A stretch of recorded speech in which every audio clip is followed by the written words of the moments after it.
Snow drifted across the prairie like white smoke from an unseen fire. The world was silent except for the moan of the wind and the faint creak of frozen trees. The sky had swallowed all color, leaving behind only gray light and memory. Far from the nearest town, a small cabin stood alone against the storm. Its roof sagged beneath the weight of snow, its chimney breathing a thin line of smoke. Inside, a man sat by the hearth, sharpening a knife that did not need sharpening.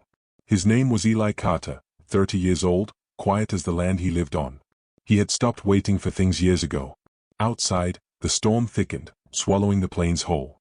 Eli rose to check the latch on the door when he heard it, 3 faint knocks, uneven, desperate. He froze. No one came this far in winter, not unless they were running from something. He unbarred the door. A gust of snow flew in, and with it, a figure. A woman stood there, wrapped in a thin blanket, her face pale beneath strands of wet, black hair. Her eyes were dark, wide with exhaustion.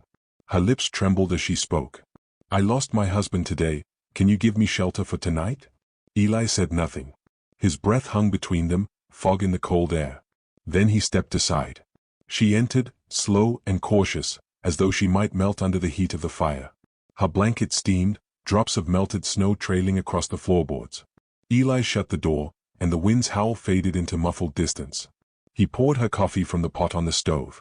She took it with shaking hands. After a long silence, she whispered, "He died this morning.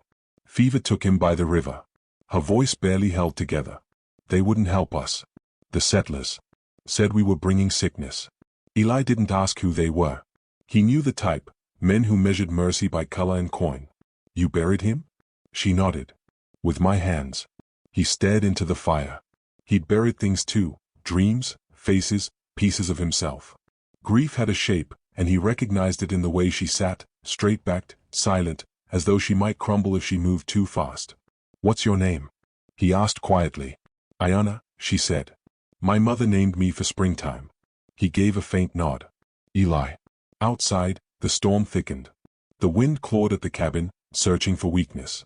Ayanna huddled closer to the fire. He found an old blanket in the chest and offered it. She accepted with a whisper of thanks. They ate what little he had, hardtack and beans. The meal was wordless but not empty. Sometimes silence says what speech cannot. Hours passed. Ayanna's eyes grew heavy, but she refused sleep. Grief kept her awake, holding her upright even as exhaustion pulled her down. Eli leaned back in his chair, watching the flames move. He spoke without looking at her. "Storm'll end by morning." She nodded, staring at the coals. Her voice was distant. "He used to love storms. Said the world sounds true in them." Eli didn't answer, but he thought about the truth in that. How storms stripped away all pretending. At last, she lay down near the fire. He kept watch. The sound of her breathing steadied with the wind. Sometime in the night, she stirred, half dreaming, whispering a name. Her husband's name. Eli watched, feeling the ache of her loss as if it were his own. He added another log, the glow painting her face gold. When dawn came, the world outside was clean and cruel. The snow had stopped, but the cold was sharper. Ayanna rose quietly, pulling her blanket tight. "I should go," she said. Eli frowned. "Where?" "East. Maybe the next town will take me in. It's a 2-day walk." So was yesterday. Her tone was soft but final. He studied her face, young, beautiful, but marked by something that would not fade. Determination, born from sorrow. He turned to the chest again, took out a fur-lined coat. It had once belonged to someone else, a woman who'd left long ago when his fortune failed. The scent of lavender still lingered faintly in the seams. "Take this," he said. She shook her head. "I can't. It's no use sitting here." Reluctantly, she put it on. It hung loose on her small frame, but she looked stronger in it. "Thank you," she murmured. He shrugged. "You'd do the same." She looked at him for a moment, something unreadable passing between them, a flicker of warmth in the cold. He saddled his horse, an old gray named Mercy. "I'll see you as far as the ridge." She didn't argue. Together, they rode through the blinding white. The land stretched endless, quiet as breath.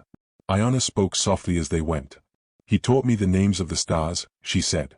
"Said they were the fires of our ancestors, watching so we don't lose the trail." Eli glanced up at the gray sky. "Don't think they can see much tonight." She smiled faintly. "Then maybe they listen instead." By noon, they reached the river.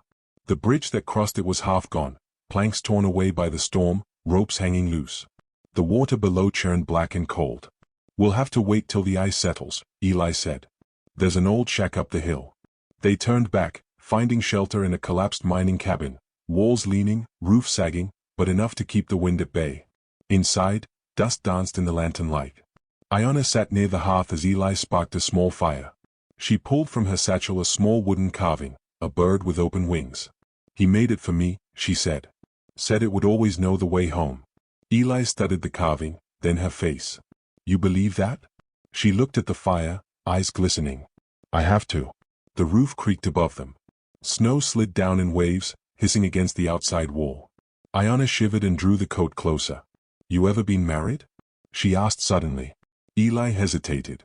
"Once. Didn't last long." "Why not?" He smiled without humor.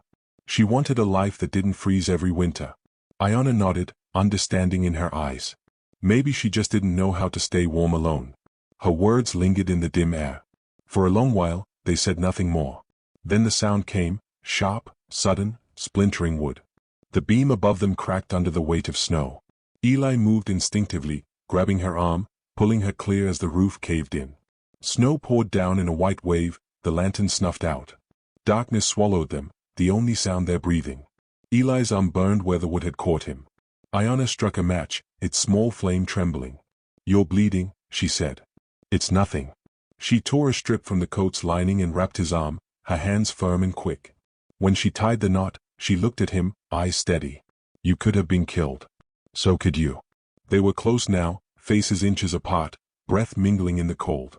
The match burned low, light flickering between them. Iona's voice dropped to a whisper. "The snow buries everything, but maybe it also lets something new grow." Eli didn't answer. He didn't need to. Her words reached a place words couldn't.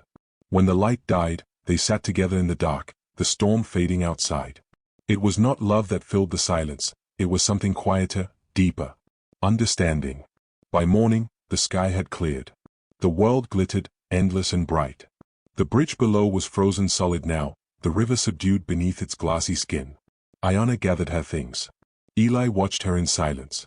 "You're leaving?" he asked, though he already knew. She smiled softly. "The world won't wait for me to be ready." He nodded, not trusting his voice. At the door, she paused, turning back. "Thank you for opening your door." He met her gaze. "Thank you for knocking." Outside, the sun touched her face, turning it gold. She stepped into the snow, her figure small against the endless white. She crossed the frozen bridge without looking back, but Eli stood watching until she vanished into the light. The wind moved through the empty trees, gentle now. He turned, walked back into the cabin, and left the door unlatched. The fire still burned, low but alive. He sat beside it, hand resting on his bandaged arm, and listened to the quiet.